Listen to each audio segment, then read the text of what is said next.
Assalamualaikum warahmatullahi wabarakatuh. Perkenalkan, nama saya Elsa Pertiwi dengan NPM 2411021114. Pada video kali ini saya akan membahas hasil analisis mengenai soal ujian tengah semester yang telah diberikan. Nah, pada soal tersebut sudah diketahui bahwa ada laporan keuangan dari PT Sejahtera Abadi, di mana pada laporan ini sudah tersedia nilai kas piutang, persediaan aset lancar, aset tetap, total aset, utang lancar, utang jangka panjang, total utang, ekuitas, penjualan bersih, serta laba bersihnya. Nah, untuk yang pertama ditanyakan tentang rasio likuiditasnya. Rasio likuiditas itu menunjukkan kemampuan perusahaan dalam membayar kewajiban jangka pendeknya. Dengan kata lain, rasio ini itu menunjukkan tingkat keamanan keuangan perusahaan dalam jangka pendek. Oke, yang pertama itu ditanya berapa current rasionya. Rumus dari current rasio sendiri itu adalah aset lancar dibagi dengan utang lancar. Aset lancar itu 1.300 dibagi dengan utang lancar yaitu 800. 1.300 dibagi 800 hasilnya 1,625. Nah, artinya setiap 1 rupiah utang lancar itu dapat ditanggung oleh aset lancar senilai 1,63 rupiah. Nah, secara umum kondisi likuiditas perusahaan ini itu masih tergolong aman karena nilai dari asetnya itu masih lebih besar dibandingkan dengan nilai dari utangnya, sehingga hal ini tuh menandakan bahwa perusahaan itu masih memiliki cukup dana untuk membayar kewajiban jangka pendeknya. Yang kedua itu ada ditanyakan berapa quick rasionya. Nah, quick rasionya itu rumusnya itu aset lancar dikurangi dengan persediaan dibagi dengan utang lancar. Nah, 1.300 dikurang dengan 700 adalah nilai persediaannya, lalu dibagi dengan utang lancar yaitu 800. 1.300 dikurang 700 dibagi 800 hasilnya 0,75. Artinya, jika persediaan itu tidak dihitung, maka aset lancar itu hanya mampu menopang sekitar 75% dari utang lancar. Ini menunjukkan bahwa perusahaan itu perlu melakukan pengelolaan kas yang lebih baik karena kondisi likuiditas perusahaan itu mulai cukup mengkhawatirkan karena asetnya itu tidak mampu menopang secara keseluruhan dari utang karena asetnya itu tidak mampu menopang utang secara keseluruhan.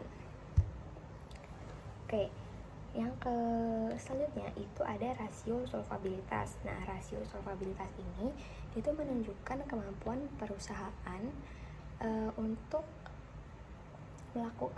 memenuhi kewajibannya baik dalam jangka pendek maupun dalam jangka panjang. Nah, yang pertama itu ditanyakan berapa debt to asset ratio atau DAR-nya. Rumus dari DAR itu adalah total utang dibagi dengan total aset. Total utangnya 1.400 dibagi dengan 2.400. Hasilnya 0,5833 atau 58,3%. Artinya lebih dari setengah dari sumber pembiayaan perusahaan ini itu berasal dari kreditur.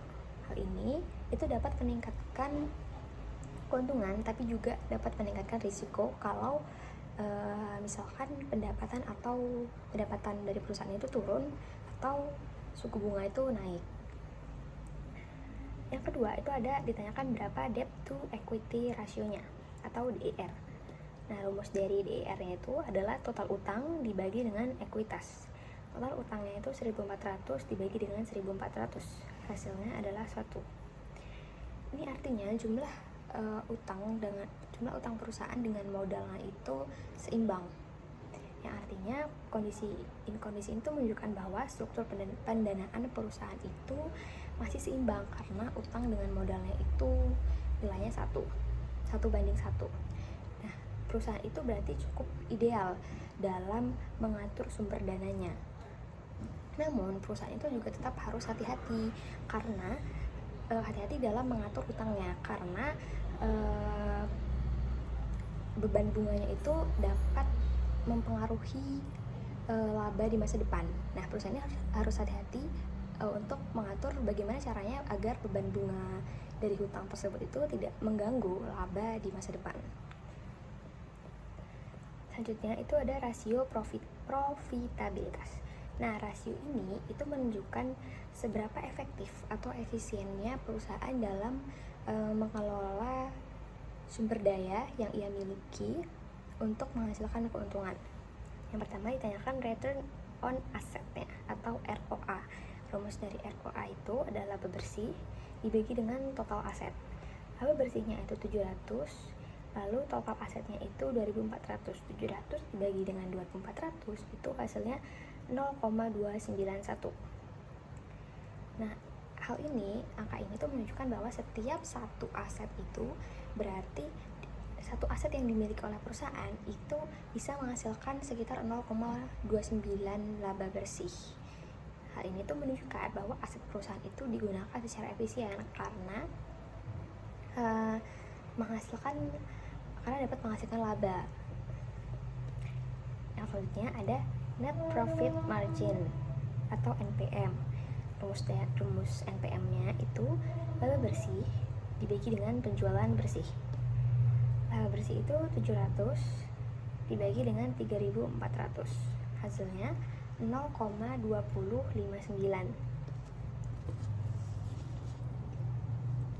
Oke.